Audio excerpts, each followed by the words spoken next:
Cologne, Germany, Part 2, a Shiny Visions production. And finally, we arrive at Cologne Cathedral. It has been in my sights since I peered out my window first thing this morning, and has been a backdrop to nearly every place we visited this day. Building of the Cologne Cathedral began in 1248 and took over 600 years to complete. It's been an UNESCO World Heritage Site since 1996. It was once the world's tallest building until 1884, when the Washington Monument was completed. Despite its intricate carvings and breathtaking magnificence, Cologne Cathedral's black-stained tall spires and towers give it a menacing appearance as well. This blackness is because of the porous sandstone used for the exterior. Sandstone is a soft rock that readily absorbs impurities from the air.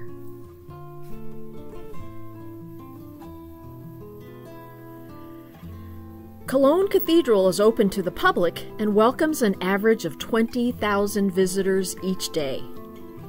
At the end of its gigantic 140-foot high nave is the reason for this entire cathedral being built.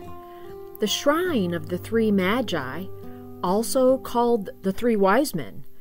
You might recall from the Bible, when Jesus was born, 3 wise men came, bringing gifts of gold, frankincense, and myrrh. The bones of these men were brought to Cologne in 1164.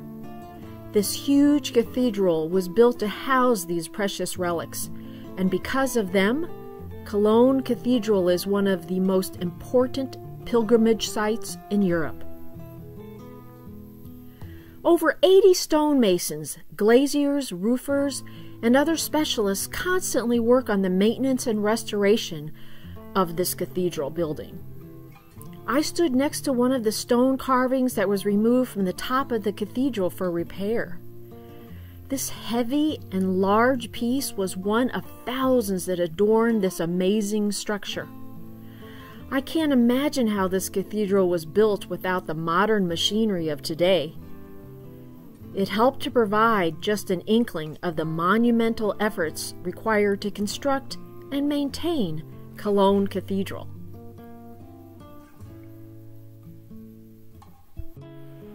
The Romano Germanic Museum, which opened in 1974 just south of Cologne Cathedral, is on the site of a 3rd century villa. The villa was discovered in 1941 during the construction of an air raid shelter. In the main room of this villa was unearthed the renowned Dionysus mosaic, beautifully intact. It dates back to around 220 to 230 AD. Since this beautiful ancient artifact likely could not be moved without damaging it, the architects designed the museum around the mosaic and the nearby Roman road, thus protecting this ancient archaeological site. Among the precious pieces housed in the Romano Germanic Museum is the world's largest collection of locally produced glass from the Roman period, such as pieces made for funerals and burials. Some ancient artifacts are on display outside of the building as well, for passers-by to see. Cologne, the 4th largest city in Germany, though lovely and fascinating, was not as immaculate as the other European cities we visited. Though, looking at some of their trash was interesting. These warnings on discarded cigarette cartons conveying the consequences of smoking were far scarier to me than any caution given by the U.S. Surgeon General. As we walked back, after a wonderful day of exploring Cologne, we saw this cute little church only yards away from our ship. Its doors were open, and of course we had to step inside to check it out. After experiencing the grandeur and opulence of so many cathedrals on this trip, this smaller, lovely, and relatively simple house of worship was refreshing to see.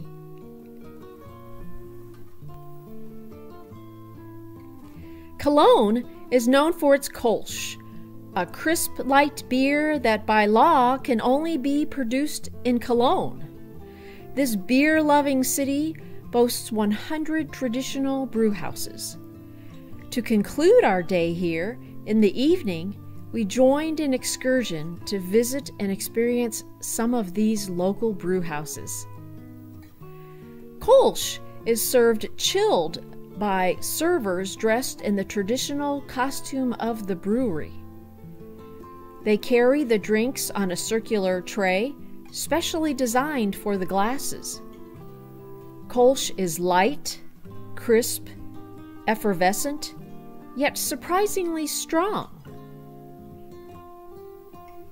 Locals crowded the brewhouses, which appear to be a daily after-work ritual. We asked our server how much of this beloved libation locals typically drink each night. He said that on average, people consume 20 to 30 glasses, which equates to 4 to 6 liters of beer per person per night. Wow!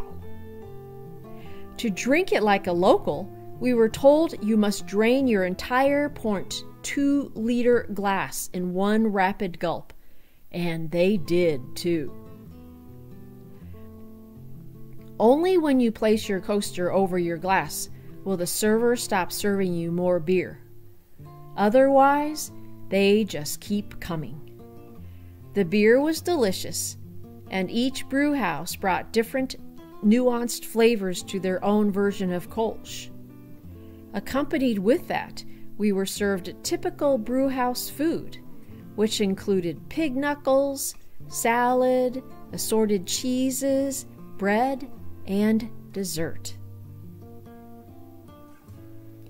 I hope you've enjoyed our tour of Cologne, Germany, Part 2. Stay tuned for our final city tour on our Viking Grand European Tour, the Windmills of Kinderdijk. For more adventures, and if you missed Cologne, Germany Part 1, go to shinyvisions.com.